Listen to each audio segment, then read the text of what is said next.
साधारणतः 1 जानेवारीपासून 31 मेपर्यंत डोंबिवली शहर वाहतूक शाखेकडून 5,000च्या सुमारास रिक्षांवरती कारवाई करण्यात आलेली आहे। यामध्ये विदाऊट बॅच असतील, विदाऊट युनिफॉर्म असतील किंवा फ्रंट सीट असतील, या संदर्भाने जास्तीत रिक्षांवर कारवाई करण्यात आलेली आहे। प्रवाशांच्या सुरक्षेच्या अनुषंगाने फ्रंट सीट कोणीही रिक्षा चालकांनी भाडे घेऊ नये, या संदर्भात लोकांना आपण समुपदेशन पण करतो आहे, त्या पद्धतीनं आवाहन पण करतो आहे। नागरिकांना पण विनंती आहे की त्यांच्या सुरक्षेच्या अनुषंगाने 3च प्रवासी रिक्षामध्ये बसावेत, फ्रंट सीट कोणीही बसू नये।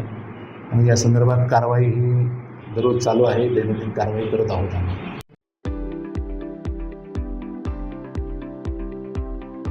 कमी फी मध्ये रशियामध्ये MBBS करायचंय तर अधिक माहितीसाठी संपर्क करा स्क्रीनवर दिलेल्या कॉन्टॅक्ट नंबरवर।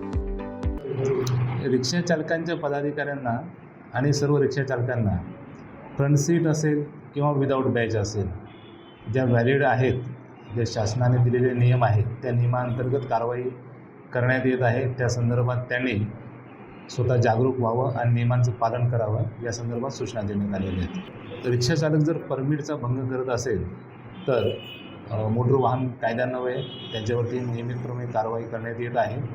तरी रिक्षा चालकांना एक आवाहन आहे की त्यांनी नियमांचं पालन करावं व कोणताही फाईन त्यांच्यावर येऊ देऊ नये। रिक्षा चालकांनी वारंवार नियमाचा भंग केला किंवा कोणताही वाहन चालक वारंवार जर नियमाचा भंग करतोय मोटर व्हेकल ॲक्टनुसार, तर त्याप्रमाणे त्याचं लायसन हे निलंबित होऊ शकतं, तसेच त्याचं परमिट जे आहे तेही रद्द होण्याची प्रक्रिया होऊ शकते।